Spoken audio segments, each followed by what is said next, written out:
She was just trying to survive, working 3 jobs, raising her little sister, invisible to the world. He was a mafia boss who publicly declared that women like her would never catch his eye. But the moment Elena Ward stepped into that mansion carrying a drink tray, everything Dante Morelli thought he knew shattered in an instant. One careless comment, one dangerous glance, and suddenly she became the target of a family war she never asked to be part of. What happens when the man who dismissed you becomes the only one who can save you, and when protection turns into something far more dangerous than the threats outside? Subscribe right now and tell me where you're watching from, because this story has more twists than you can imagine. And trust me, you won't see the ending coming. Elena Ward checked her watch for the 3rd time in 5 minutes. Mrs. Delacroix was still talking, her frail hands wrapped around the teacup Elena had made for her 20 minutes ago. And that's when I told Harold, God rest his soul, that he couldn't just plant roses anywhere he pleased. The elderly woman smiled at a memory only she could see. He listened to me that time. Only time, really. Elena smiled back. She'd heard this story before, twice this week actually, but Mrs. Delacroix paid on time and treated her with kindness, which was more than she could say for some of her other clients. That's a sweet memory, Elena said gently. She started gathering the lunch dishes from the small table. I hate to rush, but I need to pick up my sister from school. Oh, of course, dear. Mrs. Delacroix waved a wrinkled hand. You go on. That little girl needs you. Eleanor washed the dishes quickly, her mind already racing ahead. Mia's school let out in 15 minutes. The bus ride took 12 minutes if it came on time, and the bus never came on time. She dried her hands and grabbed her jacket from the hook by the door. I'll see you Thursday, Mrs. Delacroix. Be safe out there, Elena. The old woman's voice carried a weight that made Eleanor pause. There are dangerous men in this city. You be careful. Eleanor forced another smile. I will. Outside, the autumn air bit at her cheeks. She pulled her jacket tighter and hurried toward the bus stop 2 blocks away. The neighborhood wasn't terrible, but it wasn't great either. The kind of place where you kept your head down and your phone in your pocket. The bus came 7 minutes late. Elena tried not to think about Mia standing alone outside the school, looking for her. The worry sat heavy in her chest, making it hard to breathe. When the bus finally lurched to a stop near the elementary school, Eleanor practically ran to the front gate. Relief flooded through her when she saw Mia sitting on the bottom step, her pink backpack beside her. Lena! Mia's face lit up. She grabbed her bag and rushed over. Eleanor knelt down and pulled her little sister into a tight hug. Sorry I'm late, baby. Mrs. Delacroix needed extra time today. It's okay. Mia's voice was muffled against Eleanor's shoulder. I wasn't scared, but Elena felt the way Mia's small body pressed close, the way her fingers gripped Elena's jacket. 7 years old and already learning to be brave when she didn't feel it. Come on, Elena said, standing up and taking Mia's hand. Let's get home. They walked toward the bus stop, Mia chattering about her day, something about art class and a boy named Marcus who ate paste. Elena listened with half her attention, the other half calculating their route home and scanning the street out of habit. That's when she noticed him. A man in a wrinkled jacket stood near the bus stop bench, not sitting, just standing, watching. Elena's stomach tightened. She shifted Mia to her other side, putting herself between her sister and the stranger. The bus wasn't coming yet. The digital sign said 6 minutes. The man moved closer. Excuse me, he said. His voice was rough, like gravel under tires. Got any change? Eleanor kept walking, pulling Mia with her. Sorry, I don't. Come on. He stepped in front of them, blocking their path. Just a few dollars for food. His breath smelled like alcohol. His eyes looked past Elena to Mia, and something cold slithered down Elena's spine. I said, I don't have anything. Elena's voice came out harder than she intended. She pulled Mia behind her, shielding her completely now. The man took another step forward. I think you're lying. Elena's heart hammered against her ribs. The street was busy enough, cars passing, a few people walking on the other side, but no one was paying attention. No one ever paid attention. Back up, Elena said. Her voice shook, but she held her ground. Now, for a long moment, the man just stared at her. Elena stared back even though fear made her knees weak. Then a couple walking a dog turned onto their side of the street. The man glanced at them, muttered something under his breath, and stepped away. Elena didn't move until he disappeared around the corner. Then she grabbed Mia's hand tighter and walked quickly to the bus stop bench. Her whole body trembled. Lena? Mia's voice was small. Are you okay? I'm fine, baby. Elena sat down and pulled Mia onto her lap. Everything's fine. But Mia was looking at Elena's hands, at the way they shook as she wrapped her arms around her little sister. "You're scared," Mia whispered. Elena closed her eyes and held Mia closer, just a little. "But it's over now." The bus came 3 minutes later. Elena didn't relax until they were inside their apartment with the door locked behind them. She made mac and cheese for dinner, the cheap kind from a box, and helped Mia with her homework. They watched a cartoon together before bed. Normal things, safe things. But that night, after Mia fell asleep curled up next to her, Elena lay awake, staring at the ceiling. She thought about the man at the bus stop, about the way he'd looked at Mia, about how helpless she'd felt. "I have to keep her safe," Elena thought, "no matter what." The words became a promise, a prayer, the only thing that mattered. The next morning started the same way every morning started, rushed and loud and chaotic. Elena made oatmeal while Mia brushed her teeth. She packed Mia's lunch, peanut butter sandwich, apple slices, juice box, and checked her homework folder twice. She braided Mia's hair at the kitchen table while mentally running through her own schedule. Mrs. Delacroix at 9, another client at 2. Evening shift at the diner started at 6. She was calculating the tips she needed to make rent when her phone buzzed. Unknown number. Elena almost didn't answer, but something made her swipe the screen. "Hello? Is this Elena Ward?" A woman's voice, professional and crisp. "Yes? My name is Patricia Chen. I run an event staffing company. Your name came up in our database, and I have a last-minute opportunity that might interest you." Elena's grip on the phone tightened. What kind of opportunity? "Private event at an estate in Riverside this Saturday evening. Serving drinks, light hosting duties. $800 for 6 hours of work." Elena's breath caught. $800. That was almost half her rent. "Is this legit?" she asked carefully. Patricia laughed. "I understand the skepticism. Yes, completely legitimate. The client is very wealthy and very particular. They need someone professional who can blend into an upscale environment. Your previous catering experience caught our attention." Elena thought about the 2 months she'd worked at a hotel restaurant before they cut staff. That had been 3 years ago. "I'm interested," she said slowly, "but I need to know more details." Patricia gave her an address, a dress code, and a time. Black and white attire. Arrive by 6 p.m. No personal phones during service. "Oh, you'll be paid in cash at the end of the evening," Patricia said. "We just need confirmation by end of day today." Elena looked at Mia, who was now watching cartoons on their ancient TV, looked at the stack of bills on the counter, looked at the calendar where she'd circled rent day in red marker. "I'll do it," she said. After she hung up, Elena sat at the kitchen table and stared at nothing.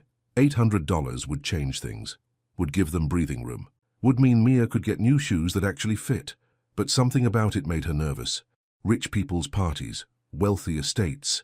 That wasn't her world. She got up and looked at herself in the bathroom mirror, practiced smiling, practiced standing up straight with her shoulders back. "You can do this," she told her reflection. "You've done harder things." The woman in the mirror didn't look convinced. Saturday evening came too fast. Elena had borrowed a white button-up shirt from a former co-worker and paired it with her only black slacks. They were a little worn, but clean and pressed. She'd pulled her hair back into a neat bun and kept her makeup simple. Mia was spending the night with Mrs. Chen, their neighbor 2 doors down. The elderly woman had 6 grandchildren and loved having Mia around. "Be good," Elena had said, kissing Mia's forehead. "I'll pick you up in the morning." "You look pretty, Lena," Mia had said. "Like you're going somewhere fancy." "Something like that, baby." Now Elena stood outside the massive iron gates of the estate, her stomach in knots. The address had led her to one of those neighborhoods she'd only seen on TV, the kind where every house looked like a mansion, and the lawns looked like someone painted them green. A security guard checked her ID and waved her through. Elena walked up the long driveway, feeling smaller with every step. The house, no, the mansion, was stunning. Modern and sleek, all glass and white stone. Warm light poured from the windows. Expensive cars lined the circular drive. Elena found the service entrance like Patricia had instructed. Inside, a man in a suit was giving directions to other staff members. "You must be Elena," he said, checking a list on his tablet. "You're on beverage service. Stay mobile, keep glasses full, and don't engage in conversation unless directly addressed. Understood?" "Understood." He handed her a small tray. "The guests are in the main hall and the terrace. Stay sharp." Elena took a deep breath and walked through the doorway into the party. The room was enormous. Crystal chandeliers hung from the ceiling, Artwork that probably cost more than Elena would make in her entire life decorated the walls. People in designer clothes held champagne glasses and laughed at jokes Elena couldn't hear.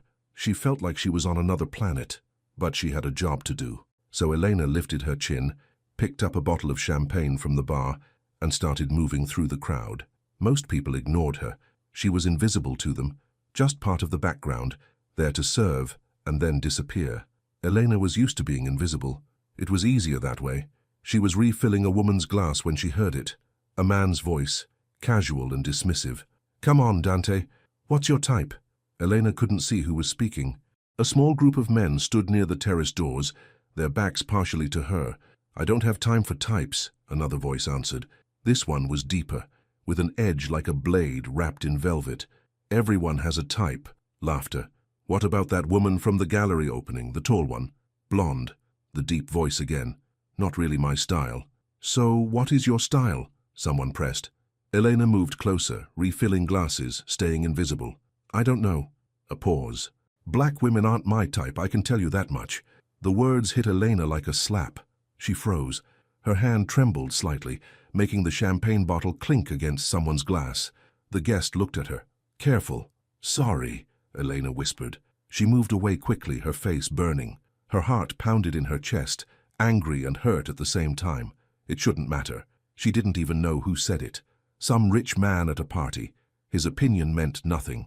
But it did matter, because she'd heard comments like that her whole life, little cuts that added up over time. Elena steadied herself and kept working. She had $800 to earn. Some stranger's ignorance wasn't going to stop her. She made it another 20 minutes before she had to step out of the main hall. The crowd was suffocating. She needed air. Elena found a quiet side hallway with floor-to-ceiling windows overlooking the gardens. She set her tray down on a console table and pressed her hands against the cool glass. "Get it together," she whispered to herself. "You need this money." Footsteps echoed behind her. Elena turned quickly, expecting another staff member. Instead, she saw him. A man in an expensive black suit stood at the end of the hallway. Tall, dark hair styled perfectly, sharp features that looked carved from stone, and eyes. Dark eyes that looked at her with an intensity that made her breath catch. He didn't say anything, just looked at her, and Elena looked back. She knew somehow that this was him, the man who'd said those words. She didn't know how she knew, but she felt it in her bones. For a long moment, neither of them moved. Then Elena picked up her tray and walked past him without a word. She kept her head high, her steps steady. She didn't look back, but she felt his eyes on her the whole way down the hall. The rest of the evening passed in a blur. Elena worked on autopilot, pouring drinks, clearing glasses, staying invisible, or trying to, because the man in the black suit kept appearing in her peripheral vision, watching her. Every time she glanced in his direction, he was looking at her with that same intense, confused expression. It made her skin prickle with awareness. Elena told herself to ignore it, to focus on the job, but it was like trying to ignore a storm cloud directly overhead. When she passed by his group again, carrying a fresh bottle of champagne, she caught pieces of their conversation. "Shipment arrives Tuesday. Spoke with the family. They agreed to the terms. Not a matter of money. It's a matter of respect." The deep voice cut through the others. "Then we remind them why respect matters." Something in his tone made the other men go quiet. Elena kept moving. Whatever world these men lived in, she wanted no part of it. At 11 p.m. the party started winding down. Guests said their goodbyes. Elena helped the other staff clean up, counting down the minutes until she could leave. The man in the suit gave her a sealed envelope with her name on it. $800 in cash, just like promised. "Good work tonight," he said. Elena nodded and headed for the service exit. She was almost to the door when a hand grabbed her arm. Elena spun around, her heart jumping into her throat. A man she didn't recognize stood too close to her, older, with slicked-back hair and a smile that made her stomach turn. "Leaving so soon?" His breath smelled like whiskey. "Let go of me." Elena tried to pull her arm free, but his grip tightened. "I just want to talk." He leaned closer. "You looked good out there tonight. Real good." "I said let go." Elena's voice shook, but she met his eyes. "Now, is there a problem here?" The deep voice cut through the air like a knife. Elena looked up and saw him, the man in the black suit. He stood a few feet away, his hands in his pockets, his expression calm, but there was something in his eyes, something cold and dangerous. The drunk man's grip on Elena's arm loosened immediately. No problem, Dante, just being friendly. Leave. The single word carried so much weight that Elena felt it in her chest. The man let go of her completely and walked away without another word. Elena rubbed her arm where his fingers had been. Her whole body shook with adrenaline and fear and anger. The man, Dante, took a step closer. Did he hurt you? I'm fine. Elena picked up her purse from where it had fallen. I can handle myself. I'm sure you can. His voice was softer now, but still intense. But you shouldn't have to. Elena finally looked at him directly, really looked at him, and she saw something in his face that surprised her. Concern. Real concern. It confused her more than his earlier dismissal had hurt her. Thank you, she said stiffly. But I need to go. She walked past him toward the exit. This time she did look back. He was still watching her, still wearing that confused expression, like she was a puzzle he couldn't solve. Elena turned away and left. The bus ride home took forever. Elena kept checking over her shoulder, half expecting to see the drunk man following her. But the bus was nearly empty, and no one paid her any attention. By the time she got back to her apartment, it was past midnight. She locked the door behind her and leaned against it, finally letting herself breathe. The envelope of cash sat heavy in her purse. $800. She'd earned it. But as Elena got ready for bed, she couldn't stop thinking about the man in the black suit. Dante. The way he'd looked at her. The way he'd made that other man leave with just one word. The way he'd asked if she was hurt, like he actually cared about the answer. Black women aren't my type. She remembered those words. Let them sting one more time. Then she pushed them away. It didn't matter. She'd never see him again. Elena climbed into bed and pulled the covers up. Tomorrow she'd pick up Mia, pay some bills, keep moving forward. That's all she could do, keep moving forward. But as she drifted off to sleep, her mind kept circling back to dark eyes and a deep voice and the feeling of being seen, really seen, for the first time in a long time. Elena told herself it meant nothing. She almost believed it. Elena woke up to Mia jumping on her bed. "Lena, wake up! Mrs. Chen made pancakes!" Elena groaned and pulled a pillow over her face. "What time is it?" 8 o'clock. Come on." 8 o'clock felt like the middle of the night after getting home past midnight. But Elena forced herself to sit up and smile at her little sister. "Pancakes sound good," she said. "Let me get dressed." 20 minutes later, they were sitting at Mrs. Chen's kitchen table eating chocolate chip pancakes. Mia chattered about the movie they'd watched and the fort they'd built in the living room. Mrs. Chen smiled and poured Elena more coffee. "You look tired, dear," the old woman said gently. "Long night." Elena took a sip of the coffee. It was strong and bitter and exactly what she needed, but worth it. She thought about the envelope of cash tucked safely in her purse. Bills she could finally pay. Groceries she could actually afford. Maybe even some new clothes for Mia before winter really hit. But she also thought about the drunk man's hand on her arm, about Dante's cold voice saying one word, leave, and making someone obey instantly, about the way Dante had looked at her like she was something important. Elena shook her head. She needed to stop thinking about him. After breakfast, she and Mia walked home through the crisp autumn morning. The streets looked different in daylight, less threatening. Just a normal neighborhood where normal people lived normal lives. That's what Elena wanted. Normal, safe, predictable. They spent the rest of Sunday doing laundry and cleaning the apartment. Elena helped Mia with a book report. They watched cooking shows on TV and made grilled cheese for dinner. Normal things. But that night, after Mia went to sleep, Elena stood by the window looking down at the street. A dark car sat parked across from their building. Engine off. No one getting in or out. Elena watched it for 10 minutes. It didn't move. "You're being paranoid," she told herself. "It's just someone visiting the building." But she couldn't shake the uneasy feeling in her chest. She checked the locks on the door twice before going to bed, and she lay awake for a long time listening to every sound in the building, jumping at every creak and groan. When she finally fell asleep, her dreams were full of dark eyes watching her. Monday morning came too fast. Elena got Mia ready for school on autopilot.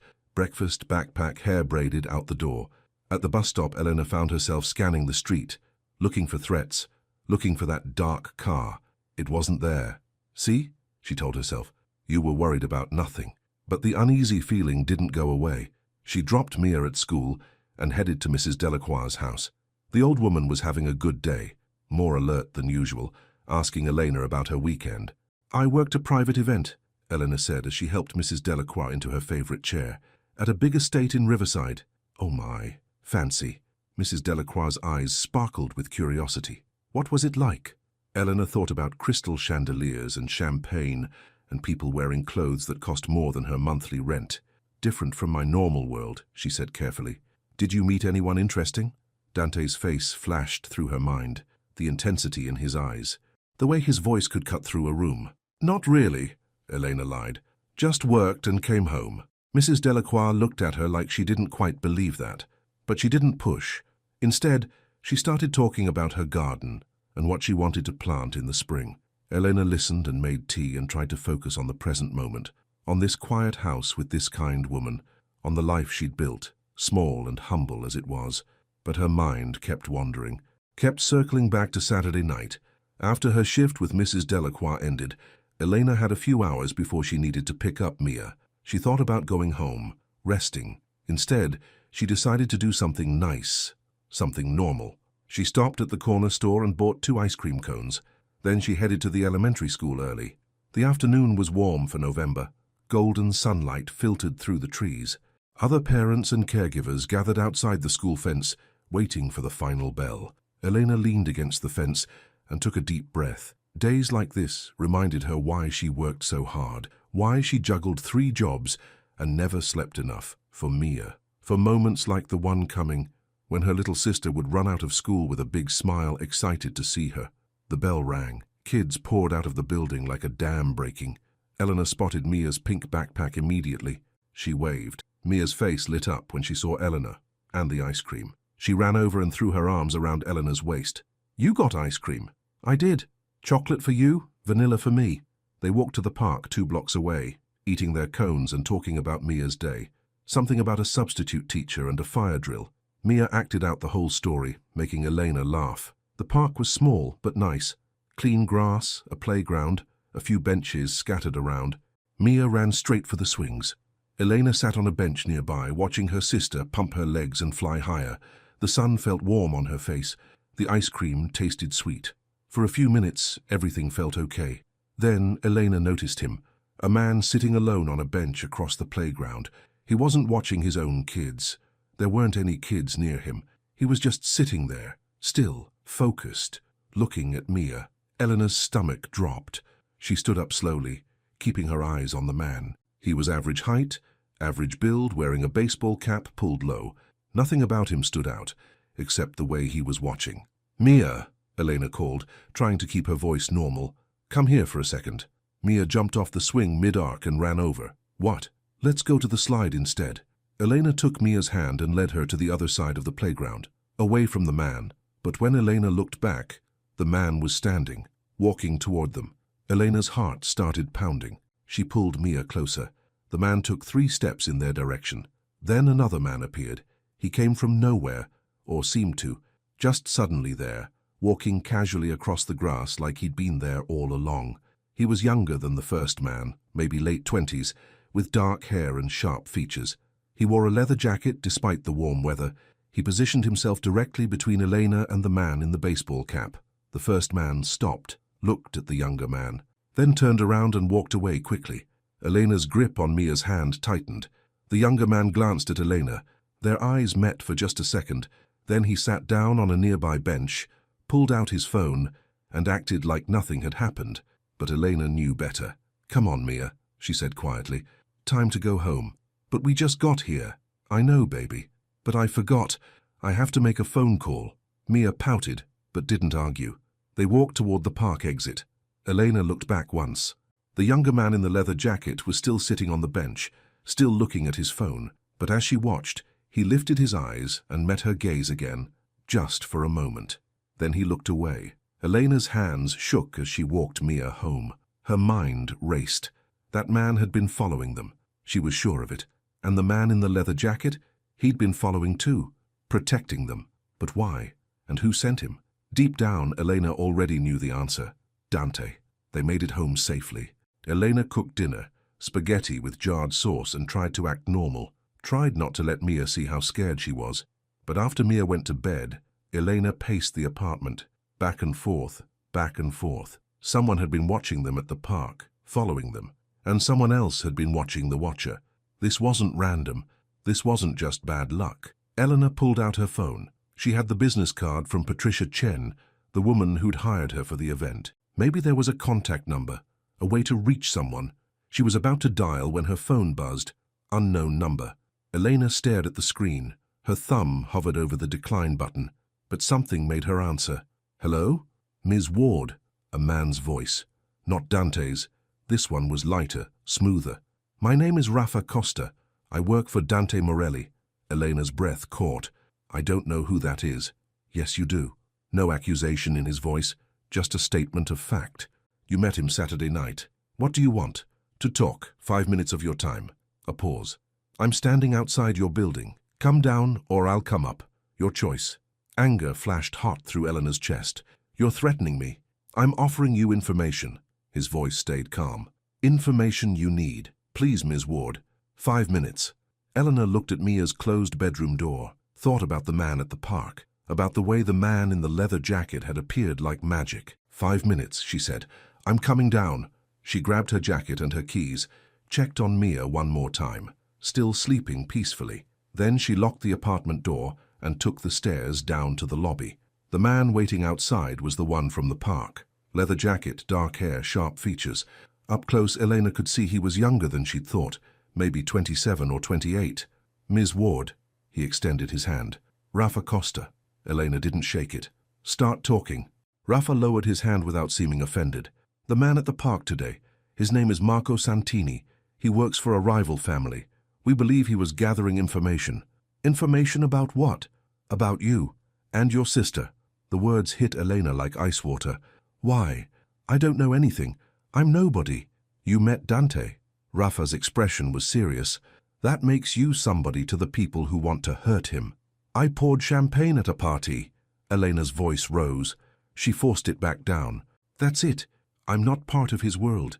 Doesn't matter. Rafa shook his head. They saw him intervene when that drunk grabbed you. They saw him watch you all night. That's enough. Elena felt sick. So what? You're following me now? Protecting me? Yes. The simple answer threw her off balance. She'd expected denials. Excuses. I didn't ask for this, she said. I know. Rafa's voice softened slightly. But Dante doesn't like loose ends. And he doesn't let people get hurt because of him. How noble. The words came out bitter. Tell your boss I don't need his help. I take care of myself. Ms. Ward, we're done here. Elena turned toward the building entrance. He made a mistake. Elena stopped, looked back. Rafa met her eyes. What he said Saturday night about black women, he was wrong and he knows it now. Something in Elena's chest twisted painfully. I don't care what he thinks about me. Maybe you should. Rafa pulled a business card from his pocket and held it out. If anything happens, anything at all, call this number. Someone will answer. Elena stared at the card but didn't take it. Rafa set it on the top of a mailbox nearby. 5 minutes are up. Good night, Ms. Ward. He walked away, disappearing around the corner. Elena stood there for a long moment. Then she grabbed the card and shoved it in her pocket. She went back upstairs, locked the door, and checked on Mia again, still sleeping. Elena sat on her bed and stared at nothing. Her life had been hard, but it had been hers. Simple, manageable. Now it felt like the ground had shifted beneath her feet, like she'd stepped into quicksand without realizing it, and she didn't know how to get out. Tuesday was supposed to be a normal day. Elena got Mia ready for school, walked her to the bus stop, went to her morning shift at the home care agency. But nothing felt normal, because everywhere Elena looked she wondered if someone was watching, following, taking notes. She kept Rafa's card in her pocket, touched it like a talisman every time her anxiety spiked. By the time she picked up Mia from school, Elena's nerves were frayed. She held Mia's hand too tight on the walk home. Lena, you're hurting me, Mia said softly. Elena loosened her grip immediately. Sorry, baby, just distracted. They got home at 4:30. Elena unlocked the door and pushed it open. It swung wider than it should have. Elena froze. She always locked the door. Always. And it was the kind of lock that required a key from the outside. You couldn't leave it unlocked by accident. But the door had been open. Just slightly. Just enough. Wait here, Elena told Mia, her voice sharp. But stay in the hallway. Don't move. Elena stepped into the apartment slowly. Her heart hammered so hard she could hear it in her ears. Everything looked the same. The living room was exactly as she'd left it. Kitchen clean. Nothing obviously disturbed, but something felt wrong. Elena walked through each room carefully, Checked the bathroom, Mia's bedroom, her own bedroom. Nothing missing, nothing broken, no signs of forced entry beyond the unlocked door. But in her bedroom, the closet door stood open. Elena always closed it. And her dresser drawer, the top one where she kept important papers, wasn't quite flush with the frame, like someone had opened it and closed it quickly. Someone had been here, in her home, going through her things. Elena's whole body started shaking. She pulled out her phone with trembling fingers. She should call the police, that was the logical thing to do. But she thought about Rafa's words. Rival family, gathering information. Would the police even care? Would they believe her? Elena's finger hovered over 911. Then she pulled out the business card instead. She dialed the number before she could change her mind. It rang once. "Ms. Ward," Rafa's voice answered immediately, like he'd been waiting. "Someone was in my apartment." Elena's voice shook. She hated how weak she sounded. "Someone broke in. Are you there now?" "Yes, with my sister." "Don't touch anything. I'm sending someone." A pause. "Actually, Dante will come himself. 10 minutes. I don't need—" But Rafa had already hung up. Elena stared at her phone, then at the open closet door, then at Mia, still standing in the hallway with wide, scared eyes. "Come here, baby," Elena said softly. Mia ran to her and buried her face in Elena's stomach. "What's wrong?" "I'm not sure yet." Elena stroked Mia's hair. "But someone's coming to help us figure it out." "Are we in trouble?" Elena closed her eyes, held her sister tighter. "No, baby," she whispered. "We're not in trouble." But even as she said it, Elena knew it was a lie. They were in something much worse than trouble. Dante arrived in 8 minutes. Elena heard the knock and looked through the peephole. He stood in the hallway wearing dark jeans and a black shirt, his expression hard. Rafa stood behind him. Elena opened the door. Dante's eyes swept over her immediately, checking for injuries. "Are you hurt?" "No, we're fine, but someone was here." Dante stepped inside without asking permission. His presence filled the small apartment, making it feel even smaller. He looked around with the cold, calculating expression of someone assessing a battlefield. "Show me," he said. Elena led him to her bedroom, showed him the open closet, the dresser drawer. Dante examined everything without touching anything. His jaw clenched tighter with each second. "The door was unlocked when you arrived?" he asked. "Barely open. I always lock it." Dante turned to Rafa, who had followed them inside. "Check the building. Security cameras, neighbors. Find out who was here and when." Rafa nodded and disappeared. Dante looked at Elena again, really looked at her. And for the first time since Saturday night, Elena saw something in his eyes that wasn't cold or calculated. He looked angry, but beneath the anger, guilt. "This is my fault," he said quietly. "I don't understand what's happening." Elena wrapped her arms around herself. "I poured champagne at a party. That's all I did. Why is this happening?" Dante was quiet for a long moment. When he spoke, his voice was low and honest. "Because I noticed you, and because I protected you, and the wrong people saw it." "So this is punishment? For what? Existing?" "No." Dante took a step closer, not threatening, just present. "This is a message, to me, using you to get to me." Elena laughed, but it sounded broken. "I'm nobody.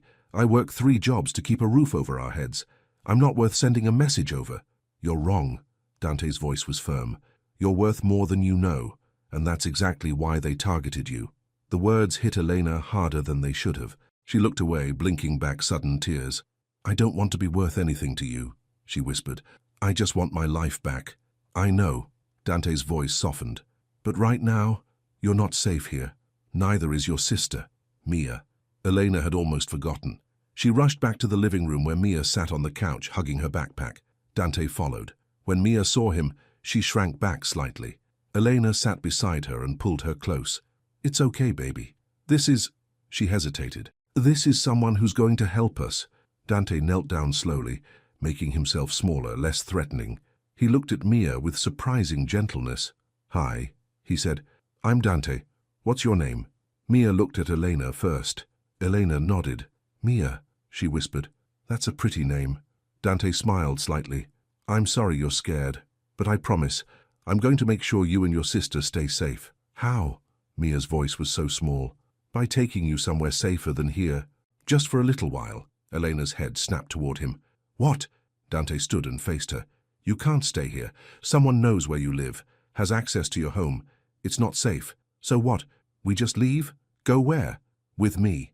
Dante's expression left no room for argument. To my home, it's secure, guarded. No one will touch you there. Absolutely not. Eleanor stood too, anger flooding through her. I don't know you. You're a stranger. A dangerous stranger based on everything that's happening. You're right, Dante said calmly. I am dangerous, but not to you. Never to you. How am I supposed to believe that? Because if I wanted to hurt you, I would have done it already. His voice was blunt but honest. And because you don't have another choice. The truth of it made Elena's chest tight. She looked around her small apartment. At the closet someone had opened. The drawer someone had searched. The door someone had picked. This wasn't home anymore. It was compromised, violated, and she had Mia to think about. Elena closed her eyes. How long? Until I handle this. Dante moved closer. I'll find who did this. Deal with them. Make sure they never come near you again. And then? Then you decide. You can come back here if you want, or I'll help you relocate somewhere new, whatever you choose. Eleanor looked at Mia, who was watching them both with frightened eyes. She thought about the man at the park, the broken lock, the feeling of being hunted. She thought about $800 in cash and the price she'd paid for it without even knowing. Okay, Elena whispered, but we're not prisoners. If we want to leave, we leave. Agreed. Dante pulled out his phone. Pack what you need for a few days. We go now. Elena wanted to argue, to fight, to find some other way, but there wasn't one. So she took Mia's hand and led her to the bedroom, started pulling clothes from drawers and shoving them into a duffel bag. And as she packed, Eleanor whispered into the dark apartment, the home she'd fought so hard to keep. What did I get pulled into? No one answered. But Eleanor already knew. Something she couldn't fight alone. Something that terrified her. And something she couldn't escape from now, even if she tried. The car ride to Dante's home was silent. Elena sat in the back seat with Mia curled against her side. Their duffel bag rested at their feet. Everything they'd grabbed in 10 frantic minutes. Clothes, toothbrushes, Mia's favorite stuffed bear. Dante drove. Rafa sat in the passenger seat, talking quietly on his phone. Something about securing the perimeter and running background on building visitors. Elena stared out the window and watched their neighborhood disappear behind them. They drove for 20 minutes, leaving behind the familiar streets and entering a part of the city Elena had only seen from a distance. Tall buildings made of glass and steel, restaurants with names in languages she didn't speak, cars that cost more than she'd make in 5 years. Dante pulled into an underground parking garage. Security guards nodded as they passed. The car descended 3 levels before stopping in a private area. We're here, Dante said quietly. Elena helped Mia out of the car. The garage was spotless. Expensive cars lined the walls like artwork. They took an elevator that required a key card to operate. Dante pressed the button for the top floor. Mia pressed closer to Elena as the elevator rose.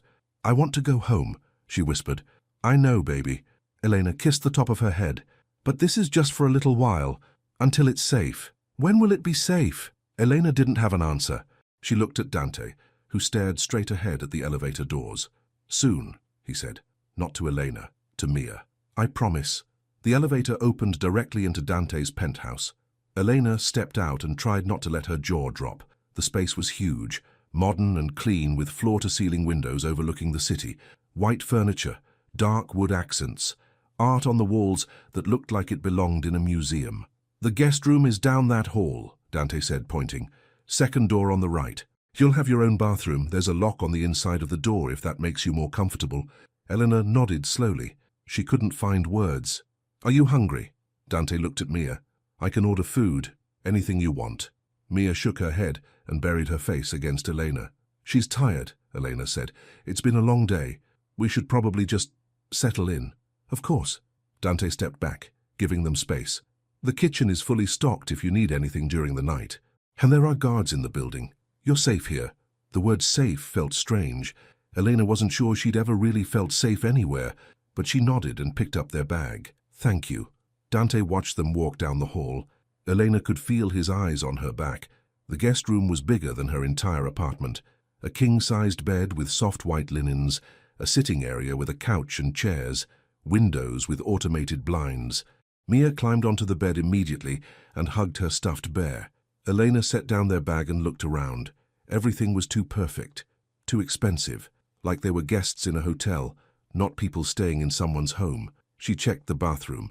Marble counters, A shower big enough for 3 people. Fluffy towels folded neatly on shelves. "Lena?" Mia's voice was small from the bedroom. Eleanor went back and sat on the bed. "What is it? Is that man going to hurt us?" "No." Elena pulled Mia onto her lap. "I don't think so. I think he's trying to help. But he's scary." Elena thought about the way Dante had looked at the broken lock in their apartment, the cold fury in his eyes, the way he'd knelt down to Mia's level and promised to keep them safe. "He's complicated," Elena said finally, "but I don't think he's going to hurt us." Mia was quiet for a moment. Then, "I miss our home." Eleanor's throat tightened. "Me too, baby. Me too." They got ready for bed. Elena helped Mia brush her teeth and change into pajamas. They climbed under the covers together, and Elena held Mia close until her little sister's breathing evened out into sleep. But Elena stayed awake, staring at the ceiling, listening to the unfamiliar sounds of this unfamiliar place. What had she done? Brought her sister to a stranger's home, a dangerous man's home, a man whose world she didn't understand. But what choice had she had? Eleanor got up carefully, making sure not to wake Mia. She walked to the window and looked out at the city lights stretching into the distance. Somewhere out there someone wanted to hurt them, use them, and Elena had no idea why or how to stop it. She pressed her forehead against the cool glass and tried not to cry. The next morning started with voices. Elena woke to the sound of men talking in low tones somewhere in the penthouse. She sat up quickly, disoriented for a moment, before remembering where she was. Mia still slept beside her, peaceful and small. Elena got dressed quietly and opened the bedroom door, followed the voices to the kitchen.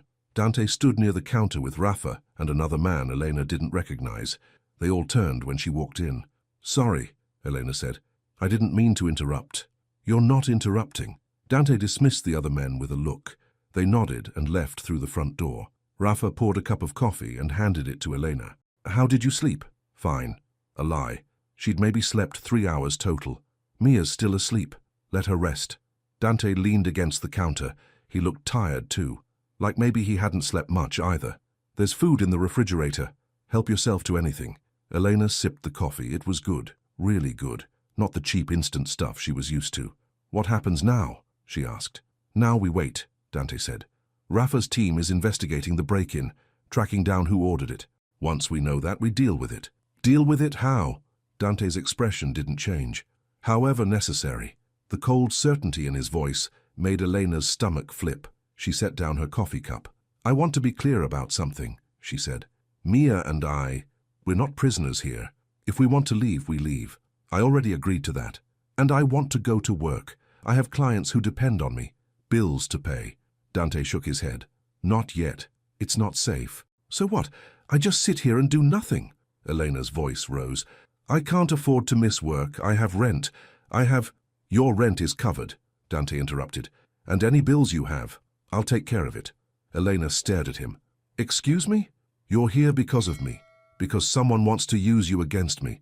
The least I can do is make sure you don't lose everything while we fix this. I don't want your money." Elena's hands clenched into fists. "I take care of myself. I know you do." Dante's voice softened slightly. "But right now you can't. So let me help." "Help?" Elena laughed bitterly. "You mean control. You want to control where I go, what I do, who I see. I want to keep you alive." Dante pushed off from the counter, his eyes locked on hers. "There's a difference." They stared at each other. The tension in the kitchen was thick enough to cut. Finally, Elena looked away. "How long? A few days? Maybe a week? And then?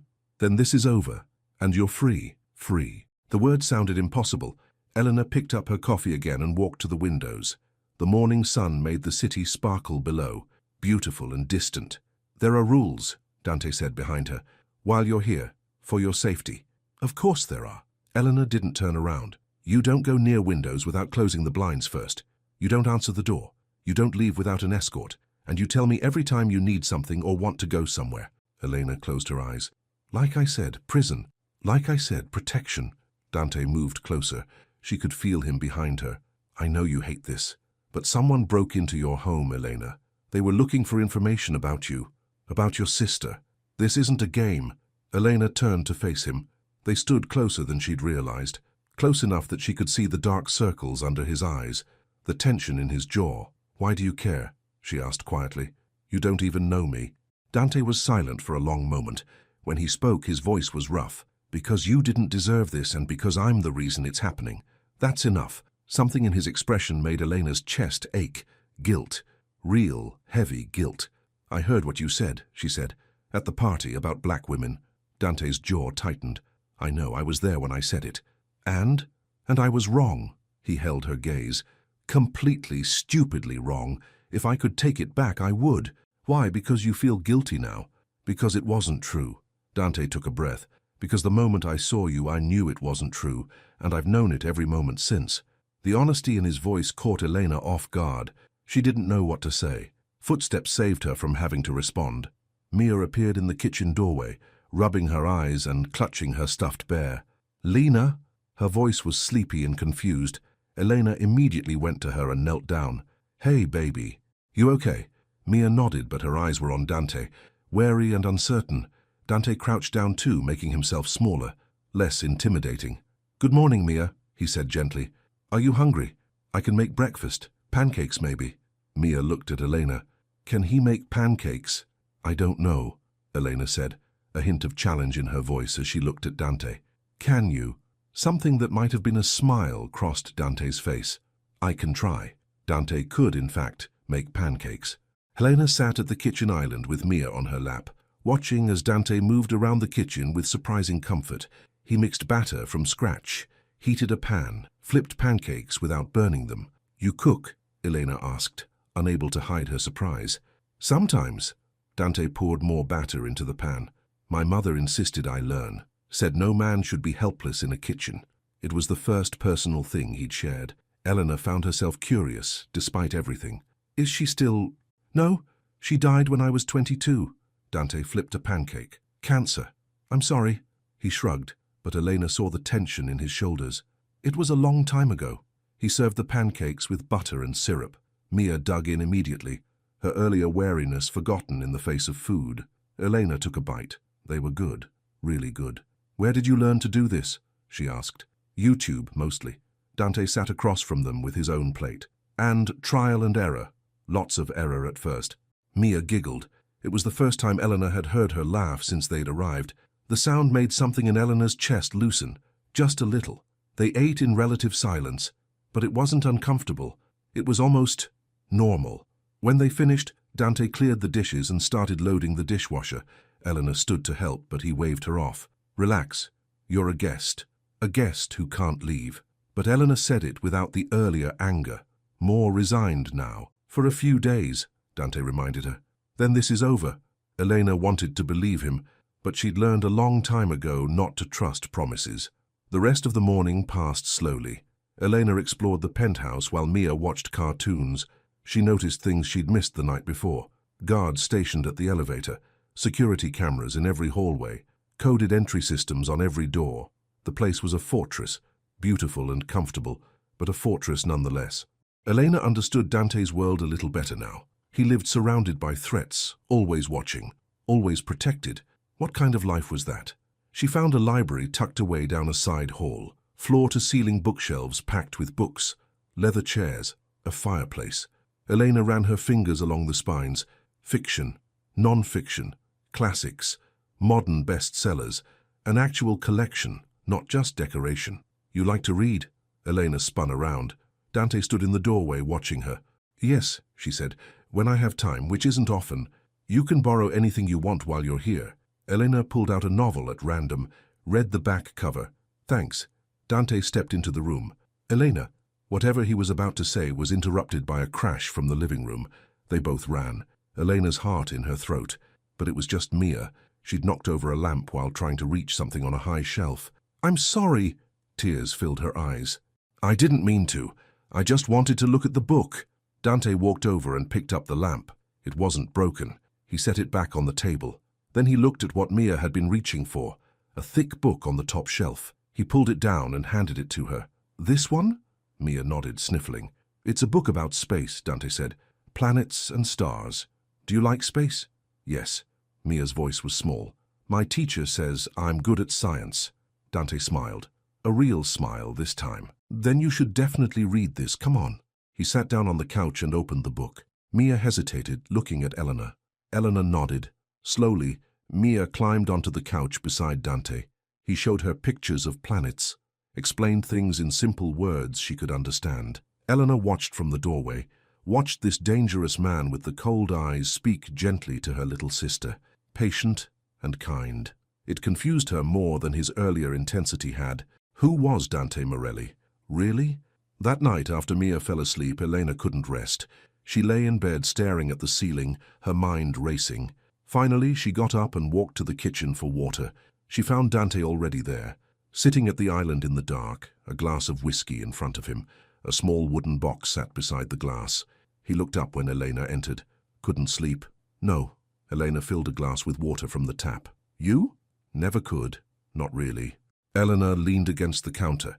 In the dim light from the city outside, Dante looked different, less guarded, more human. What's that? She gestured to the box. Dante looked at it for a long moment. Then he opened it. Inside was a photograph, a ring, a hospital bracelet. My wife, Dante said quietly, and our daughter. They died 8 years ago. The words hit Elena like a physical blow. She moved closer without thinking. What happened? Car accident. Sarah was 7 months pregnant. Dante picked up the photograph. A beautiful woman with long dark hair smiled at the camera. Drunk driver ran a red light, killed her instantly.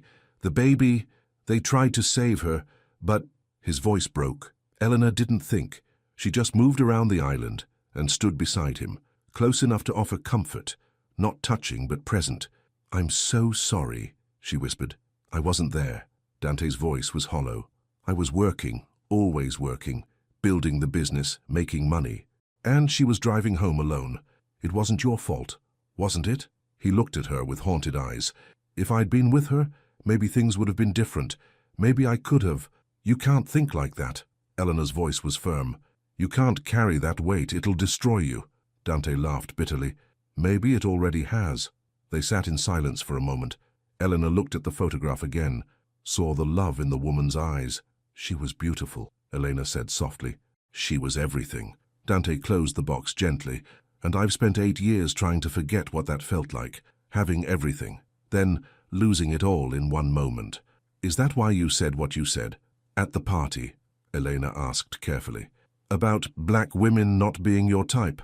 Dante was quiet for a long time. Maybe. I don't know. I've spent years keeping everyone at a distance, not letting anyone close. It's easier that way. Lonelier too. Yes. He looked at her. But safer. Eleanor understood that. She'd built walls too. Different walls, but walls nonetheless.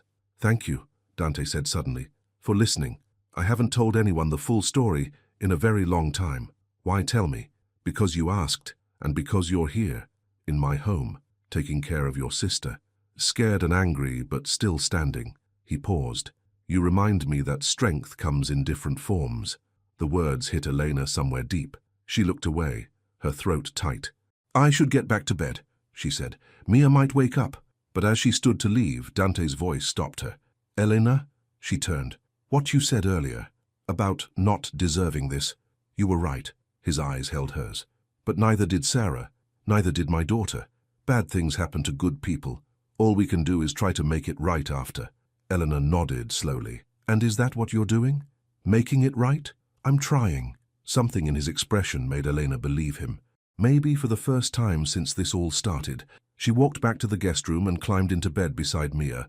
But sleep didn't come any easier, because now Dante wasn't just a dangerous stranger. He was a man in pain, a man who'd lost everything and was trying to keep anyone else from losing what they had. That was more complicated than Elena knew how to handle. The next 2 days passed in a strange routine. Dante worked from home, taking calls in his office, meeting with Rafa and other associates.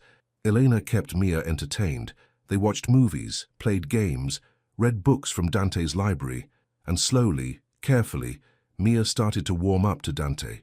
It started small. She'd say good morning when she saw him, ask questions about the city outside the windows, show him drawings she'd made. Dante responded with surprising patience. He'd crouch down to her level, answer every question seriously, hang her drawings on the refrigerator with magnets. Eleanor watched it happen and felt something shift in her chest.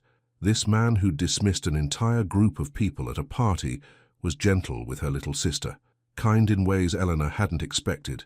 It confused her, scared her, made her feel things she didn't want to feel. On the third day, Mia wandered into Dante's office by accident. Elena had been in the bathroom, and when she came out, Mia was gone. Panic flooded through Elena. She ran through the penthouse calling Mia's name. Then she heard voices, quiet and calm. Elena followed the sound to a room at the end of the hall. The door stood open. Inside, Dante knelt beside Mia in front of a massive bookshelf. "This is where you work?" Mia asked, looking around with wide eyes. "Yes." Dante pulled a book from the shelf. "Do you like books?" "Lena reads to me every night." "That's nice. What kind of stories do you like?" "Adventures, and animals, and magic." Dante smiled. "I think I have something you'll like." He handed her a book with a colorful cover. "This was my favorite when I was young." Mia took it carefully. "Really? Really? You can keep it if you want." Mia's face lit up. Then she did something that made Elena's breath catch. She reached out and slipped her small hand into Dante's. "Thank you," Mia said softly. Dante looked down at Mia's hand in his. For a moment, his expression cracked. Raw emotion flashed across his face, pain and longing, and something that looked like hope. Then he squeezed Mia's hand gently. "You're welcome." Elena backed away before they could see her. Her eyes burned with tears she didn't understand. This was dangerous. Mia was getting attached, and Elena was starting to see Dante as something more than a threat. But what if this all fell apart? What if Dante couldn't protect them? What if they had to leave and never see him again? What if Mia's heart broke, or worse? What if Elena's did? That night, Elena couldn't stop thinking about it, about the way Dante had looked at Mia, the gentleness in his voice.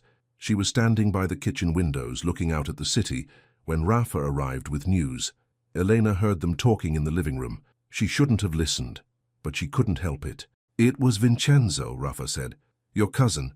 He ordered the break-in and the surveillance." Dante's voice went cold. "You're sure?" "Positive. He's been watching Ms. Ward since the party. Saw you protect her. Saw how you looked at her. He thinks you care about her, thinks he can use that." "He's wrong." But the words sounded hollow even to Elena's ears. "Is he?" Rafa asked quietly. "Because from where I'm standing, Dante, you do care, more than you want to admit." Silence. Then Dante's voice, barely a whisper. "This is because of me. She's in danger because I couldn't keep my distance. You saved her from that drunk. You're protecting her now. That's not something to regret, isn't it? Sarah died because of me, because of my enemies, and now Elena is not Sarah." Rafa's voice was firm. "And you're not the same man you were 8 years ago. You can protect her. You are protecting her." Elena's hands trembled. She backed away from the living room, went to the guest room and closed the door. Vincenzo, Dante's cousin, someone who knew him, who wanted to hurt him by hurting Elena and Mia. This was worse than she'd thought, and Dante blamed himself, carried the guilt of his wife's death, and now added Elena's danger to that weight. Elena sat on the bed and put her head in her hands. This was so much more complicated than she'd realized. She was in the middle of a family war, and Dante was trying to protect her while fighting his own demons. What happened when those demons won? The next morning, Elena woke to Mia tugging on her arm. "Lena, wake up. Mr. Dante says we can go outside." Elena sat up quickly. "What?" She found Dante in the kitchen, already dressed. "There's a private terrace," he explained.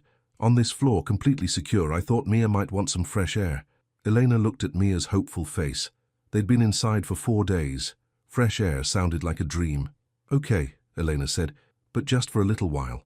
The terrace was beautiful. Plants in huge pots, comfortable furniture, a view of the city that took Elena's breath away. Mia ran around exploring while Elena stood by the railing. The morning sun felt warm on her face. Dante came to stand beside her. "Better?" "Yes." Elena closed her eyes. "Thank you." "Elena!" A flash of red light danced across the glass door. Dante's eyes went wide. He lunged for Mia. "Get down!" he shouted. Time seemed to slow. Dante grabbed Mia and pulled her away from the railing. Rafa appeared from nowhere, dragging Elena back toward the door. A sharp crack echoed across the terrace. Glass exploded somewhere behind them. Elena screamed. Rafa shoved her through the door into the penthouse. Dante followed, carrying Mia, his body curved around her protectively. More guards poured into the room, shouting, moving, securing windows and doors. Elena's ears rang. She couldn't breathe, couldn't think. Dante set Mia down and immediately checked her for injuries. "Are you hurt? Mia, look at me. Are you hurt?" Mia shook her head, but tears streamed down her face. Dante pulled her into his arms and held her tight. His hands shook. Elena crawled over to them, pulled Mia from Dante and into her own lap. Mia clung to her, sobbing, "It's okay, baby, it's okay. You're safe, you're safe." But they weren't safe. Someone had just tried to shoot them. Dante stood, his face a mask of cold fury. "Rafa, get them out of here, now." "Where?" "The safe house, rural location, no one knows about it." Dante looked at Elena. His eyes were wild, desperate. "I'm sorry, I'm so sorry, but you have to go. Now." Elena couldn't speak, couldn't do anything but hold Mia and try not to fall apart. Rafa was already moving, gathering things, barking orders into his phone. Within minutes, they were in the elevator. Dante carried Mia this time because Elena's legs wouldn't work properly. They went down to the garage and into an armored SUV. As the car pulled out, Elena looked back at the building, at Dante standing in the garage, watching them leave. He looked destroyed, and Elena realized with sudden, terrifying clarity, this was his worst nightmare coming true again. Someone he cared about in danger because of him. The car drove faster. The city fell away behind them, and Elena held Mia close and tried not to think about the red dot that had danced across the glass door. Tried not to think about how close they'd come to dying. Tried not to think about the look in Dante's eyes, but she couldn't stop thinking about any of it. The safe house was nothing like Dante's penthouse. It sat alone on 20 acres of land, surrounded by trees and fields. A 2-story farmhouse painted white with blue shutters. Old, but well-maintained. Quiet. So quiet, Elena could hear birds singing. They arrived just before sunset. Rafa carried their bags inside, while Elena helped Mia out of the car. Her little sister hadn't spoken since the terrace, just held Elena's hand tight and stared at nothing. Inside, the house was simple. Wood floors, comfortable furniture, a kitchen with a big table, upstairs 3 bedrooms. "You and Mia take the master," Rafa said. "It has its own bathroom. I'll be down the hall." "Where's Dante?" Elena asked. "Dealing with things. He'll come later." Elena wanted to ask what dealing with things meant, but she was afraid of the answer. She got Mia ready for bed even though it was only 7 o'clock. Her sister was exhausted, traumatized. She needed rest. "Will they find us here?" Mia whispered as Elena tucked her in. "No, baby. We're safe now. Promise?" Elena's throat tightened. She couldn't promise that. Couldn't promise anything anymore. But she looked into Mia's scared eyes and lied. "I promise." Mia fell asleep quickly. Elena sat beside the bed watching her breathe, making sure she was real and alive and okay. That red dot, that crack of gunfire, how close they'd come to... Elena stood up quickly. She couldn't think about it, couldn't let herself spiral. She went downstairs and found Rafa in the kitchen making coffee. "Want some?" he offered. "Please." They sat at the kitchen table in silence. Elena wrapped her hands around the warm mug and tried to stop shaking. "It was a sniper," Rafa said quietly.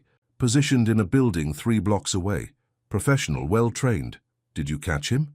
"He was gone by the time our team reached the location." Rafa sipped his coffee. "But we know who sent him. Vincenzo." "Yes."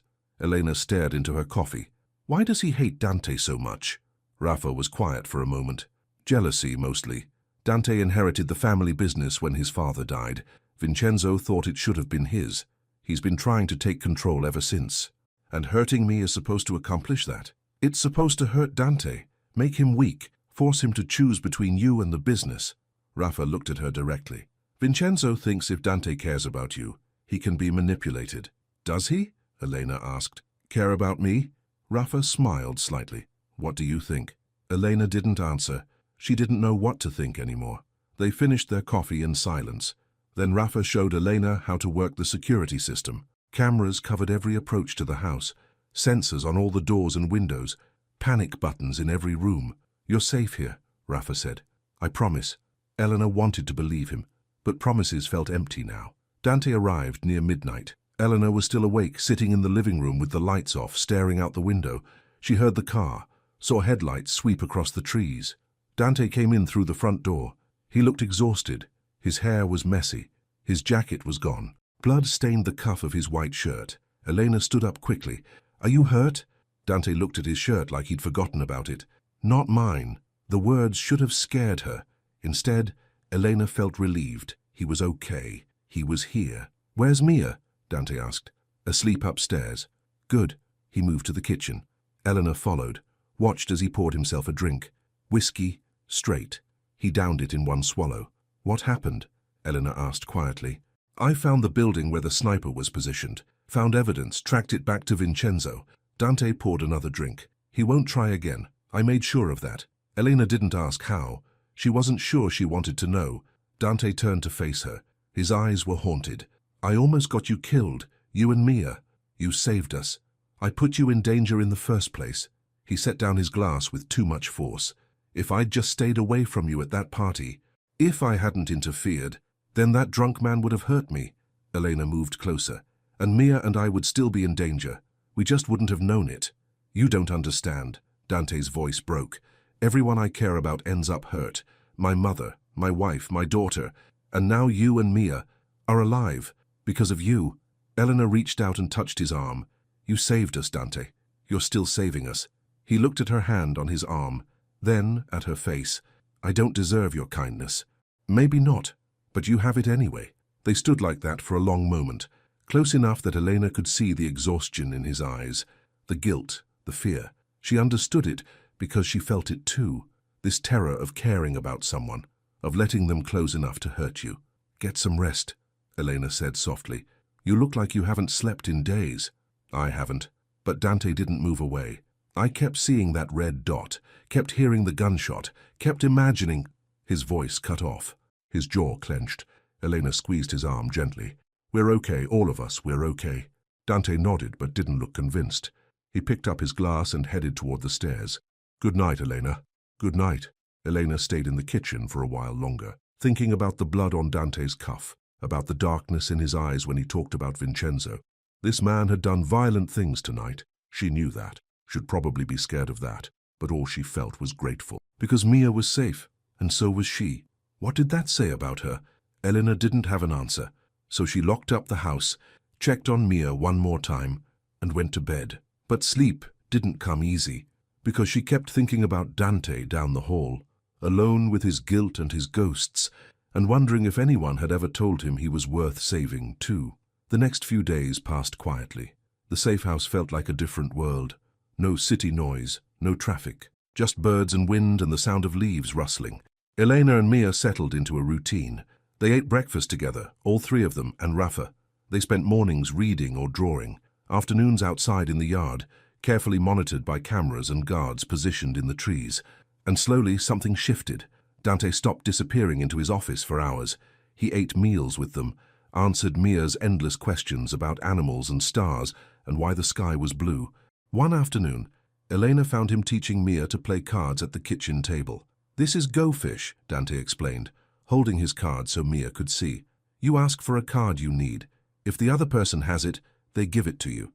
And if they don't, then you say Go Fish and they pick up a card from the pile. Mia's face scrunched up in concentration. Can I try? Of course. Elena watched them play. Watched Dante let Mia win without making it obvious. Watched him smile when she giggled at getting a match. Something warm unfurled in Elena's chest. Something dangerous and terrifying and wonderful all at once. She was falling for him, this complicated, damaged man who'd brought chaos into her life, but also kept them safe. The realization hit her like a punch to the stomach. She couldn't fall for Dante. This was temporary, a situation forced by circumstances. When it was over, they'd go back to their separate lives. Wouldn't they? That night, Elena couldn't sleep again. She got up and went to the kitchen for water, found Dante already there, sitting in the dark like he had at the penthouse. Can't sleep either, she asked. Insomnia's an old friend. He gestured to the chair across from him. Join me? Elena sat. They were quiet for a moment. Comfortable silence. She's getting attached to you, Elena said finally. Mia, I know. What happens when this is over? When we leave? Dante looked at her. Do you want to leave? The question hung in the air between them. Elena's heart raced. I don't know. This isn't real life. This is hiding, waiting. I have a life back in the city. Jobs, bills, responsibilities. What if you didn't have to go back to that? What do you mean? Dante leaned forward, his eyes intense in the darkness. What if I could give you something different? Something better? You could work if you wanted, but you wouldn't have to work 3 jobs. Mia could go to a better school. You could have a home that's actually safe. In exchange for what? Elena's voice came out sharper than she intended. Being your... what? Girlfriend? Mistress, partner, the word was firm. Equal partner, someone I come home to, someone who challenges me and makes me want to be better. Elena's breath caught. You barely know me. I know enough. I know you'd do anything for your sister. I know you're brave even when you're terrified. I know you see past the money and the danger to the person underneath. He paused. And I know I haven't felt this alive in 8 years. The confession made Elena's eyes burn. Dante, you don't have to answer now. Just think about it. He stood. But know this. I'm not asking because I feel guilty or because I need someone to save. I'm asking because you matter. Both of you matter. And I don't want to lose that. He left the kitchen. Elena sat alone in the dark, her mind spinning. Everything Dante offered sounded like a dream. Security, safety, a life where she didn't have to struggle just to survive. But dreams could turn into nightmares. She'd learned that the hard way. Could she really trust this? Trust him? Elena didn't know, but for the first time in a long time she wanted to try. The next morning started like any other. Breakfast, coffee, Mia chattering about a dream she'd had. But around 10 a.m., Elena realized she needed something from the car. A book she'd packed for Mia that they'd forgotten to bring inside. I'll just be a minute, she told Rafa, who was reading on the porch. Want me to get it? No, I've got it. Elena walked to where the car was parked near the garage. The morning was beautiful. Warm sun, blue sky, birds singing. She opened the car door and leaned in to grab the book from the back seat. That's when strong hands grabbed her from behind. Elena screamed, tried to fight, but there were 2 of them, maybe 3. They moved fast. Something covered her mouth. Chemical smell. Sweet and wrong. Mia! Elena tried to scream. Run! Mia, run! But her voice was muffled. The world tilted. She heard shouting, gunshots, Rafa's voice yelling something. Then hands dragged her toward a van, threw her inside. The door slammed shut. Elena's vision blurred. The chemical smell was everywhere. She tried to fight the darkness pulling at her. The last thing she saw was Mia's terrified face through the farmhouse window. Dante bursting out the front door. His expression, pure devastation. Then everything went black. Elena woke up with her head pounding. She was in a basement. Concrete walls, single light bulb hanging from the ceiling. Her hands were tied behind her back, secured to a metal chair. Panic hit her like a wave. She pulled at the ropes. They didn't budge. Finally awake! Elena's head snapped up. A man stood in the shadows across the room. He stepped into the light. He looked like Dante. Same dark hair, similar features, but his eyes were cold, mean. Vincenzo, Elena said. Her voice came out hoarse. Smart girl. He smiled. It didn't reach his eyes. My cousin has told you about me, I see. What do you want? What I've always wanted. Control of the family business, respect, power. He moved closer. And Dante's suffering. That's a nice bonus. Elena's stomach turned. He'll come for me. I'm counting on it. Vincenzo crouched in front of her chair. See, Dante's weakness has always been his heart. He loves too much, cares too much, lost his wife and baby and spent 8 years punishing himself for it. He tilted his head. And now, he's found you. Another woman to care about, another weakness to exploit. I'm not his weakness. No, Vincenzo laughed. Then why did he move you into his penthouse? Why did he relocate you to his secret safe house? Why did he nearly kill 3 of my men for daring to threaten you? Elena didn't answer. Because he was right. Dante did care. Maybe more than either of them had admitted. He'll trade himself for you, Vincenzo continued. Walk right into my trap. And once I have him, the family is mine. You're wrong. He's smarter than that. Maybe. But he's also desperate. And desperate men make mistakes. Vincenzo stood. We'll find out soon enough. He left. Elena heard a door lock. She was alone in the basement. Tied up. Trapped. And Dante was walking into a trap to save her. Elena pulled at the ropes until her wrists bled, but they didn't loosen. She was stuck. All she could do was wait and pray that Dante was as smart as she believed he was.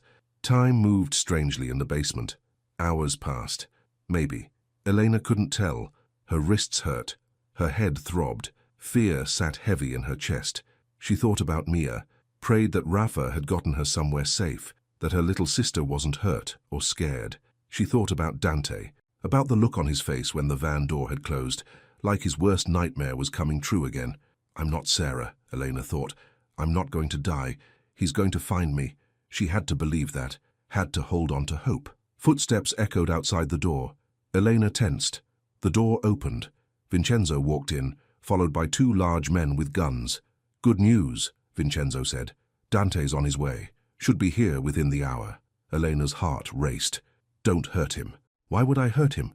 I need him alive for now." Vincenzo smiled. "After I get what I want, though, well, accidents happen. You're his family." "Family." Vincenzo spat the word. "Family means nothing when you're second best your whole life. When your uncle chooses his son over you, when everyone treats you like you're not good enough." Elena heard the bitterness in his voice, the years of resentment. This wasn't just about business. This was personal. "Dante didn't choose that," Elena said. "He didn't ask to inherit everything.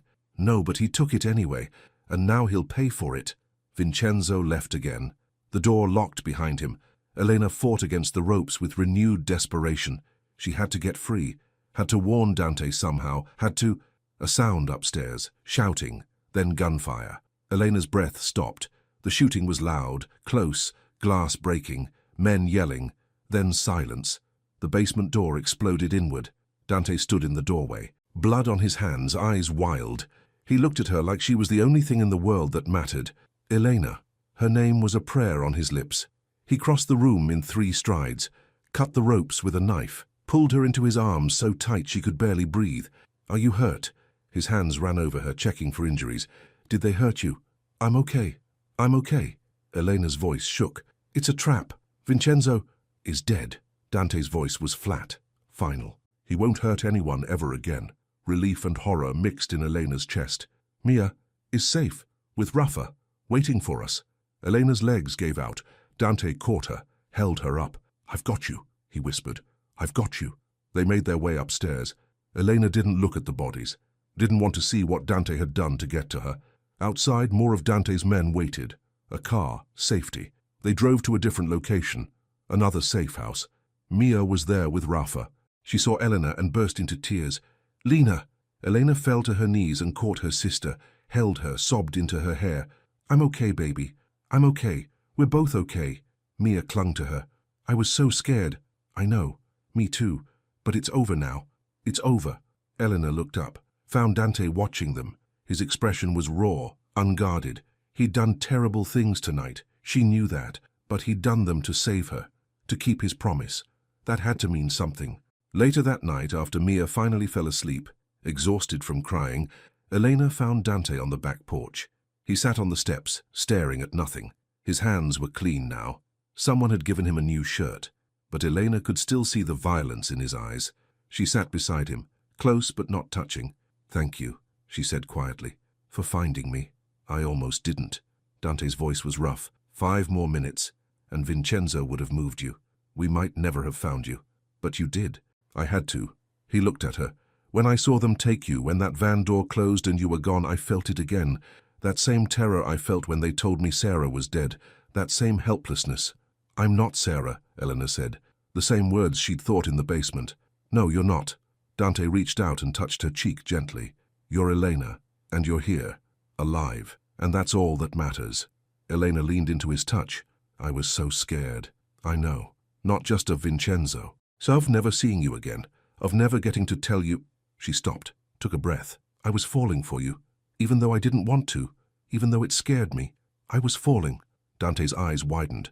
"Was?" "Am," Elena corrected. "I am falling for you. Maybe already fell. I don't know. This whole thing is crazy and terrifying, and nothing about it makes sense." Dante kissed her. Soft, gentle, like she was something precious he was afraid to break. Elena's eyes closed. She kissed him back, put everything she couldn't say into that kiss. Fear and relief and hope, and something that felt dangerously close to love. When they finally pulled apart, Dante rested his forehead against hers. "I'm falling too," he whispered. "Been falling since I saw you in that hallway at the party. Maybe even before that. And it terrifies me, because everyone I fall for, I lose. Not this time." Elena's voice was firm. She took his hand. "I'm not going anywhere. Neither is Mia. We're staying." "Are you sure?" Elena thought about her old apartment, her 3 jobs, the constant struggle just to survive. Then she thought about the life Dante was offering, not just money or safety, but partnership, family, belonging. "I'm sure," she said, "if you still want us." Dante pulled her close, wrapped his arms around her. "I want you, both of you.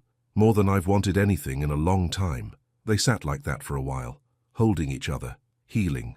Eventually, they went back inside. Elena checked on Mia one more time, found her sleeping peacefully, one arm wrapped around her stuffed bear. Elena climbed into bed beside her sister, but this time, when sleep came, it was easy, because for the first time since this all started, Elena felt safe, really truly safe. 3 months later, Elena woke to sunlight streaming through the bedroom windows. She stretched and smiled. Beside her, the bed was empty but still warm. She got up and pulled on a robe, followed the sound of laughter to the kitchen. Mia sat at the island, chocolate on her face, giggling at something Dante said. He stood at the stove making pancakes. Again. "Morning," Elena said. Dante looked up and smiled. The real smile, the one that made him look years younger. "Morning, coffee's ready." Elena poured herself a cup and kissed Mia's chocolate-covered cheek. "You're making a mess." "Mister, Dante said I could lick the spoon." "Did he now?" Elena looked at Dante with raised eyebrows. He shrugged, not even a little sorry. She asked nicely. This had become their life, the three of them in Dante's penthouse, which had been renovated with better security and softened with family touches. Plants by the windows, Mia's drawings on the refrigerator, photos on the walls. Eleanor had gone back to work, but only part-time. She took care of Mrs. Delacroix twice a week because she'd missed the old woman, but she didn't need 3 jobs anymore, didn't need to choose between bills and groceries. Mia went to a new school, a better school. She had friends now, played soccer, brought home perfect test scores that they hung with pride. And Dante had changed too, smiled more, laughed, let himself be part of something good. They weren't perfect. They still fought sometimes, still had hard days, but they worked through it together, like family. Elena watched Dante flip a pancake and Mia cheer when he caught it perfectly. Her heart felt so full it almost hurt. "What?" Dante asked, noticing her staring. "Nothing, just happy." He moved around the island and pulled her close, kissed her forehead. "Me too." Mia made a face. "Gross. No kissing before breakfast." They both laughed. After breakfast, Dante went to his office for a meeting. Mia watched cartoons. Elena sat on the couch and looked around the penthouse. Their home now. She noticed something new on the coffee table, a small wooden box, the same one Dante had kept memories of Sarah in. Elena opened it carefully. The photograph was still there, the hospital bracelet. But now there were other things too. A drawing Mia had made of the 3 of them, a ticket stub from a movie they'd seen together, a wildflower Eleanor had picked at the safe house and pressed between pages. New memories, new life. Not replacing what was lost, but building something new beside it. Elena closed the box gently. That evening, after Mia went to bed, Elena and Dante sat on the couch together, his arm around her shoulders, her head on his chest. "I have something for you," Dante said. He pulled out a small box from his pocket. Not a ring. Eleanor had told him she wasn't ready for that yet. Something else. Inside was a delicate chain with a small pendant. A star. "For the woman who changed everything," Dante said softly. "For the one who reminded me that stars shine brightest in the darkest nights." Eleanor's eyes burned. "It's beautiful." He fastened it around her neck, kissed her shoulder. "You're beautiful and brave, and you gave me something I thought I'd lost forever." "What's that?" "Hope, family, home." He turned her face toward his. "You changed my world, Elena, just by existing, just by being you." Elena kissed him, slow and sweet, full of promise. "We changed each other," she whispered against his lips. "That's what love does." "Love." Dante's voice held wonder. Elena smiled. "Yeah, love. I love you, Dante Morelli, even though you're complicated and dangerous and sometimes you make terrible jokes." He laughed, really laughed. "I love you too, you and Mia, my family." They sat together as the city lights sparkled outside. Inside, everything was warm, safe, right. Elena thought about the scared woman who'd poured champagne at a party 3 months ago, who'd never imagined her life could look like this. That woman had been invisible, overlooked, struggling just to survive. But now Elena was seen, loved, cherished. Not because she was perfect, but because she was herself. And that was enough, more than enough. It was everything. Later, as Elena drifted off to sleep in Dante's arms, she thought about Mrs. Delacroix's warning. "There are dangerous men in this city, be careful." The old woman had been right. Dante was dangerous, but he was also kind, protective, capable of deep love, and sometimes the most dangerous thing you could do was open your heart. Take a risk. Choose love, even when it scared you. Elena had taken that risk, and it had changed everything. The mafia boss who'd said black women weren't his type had been wrong.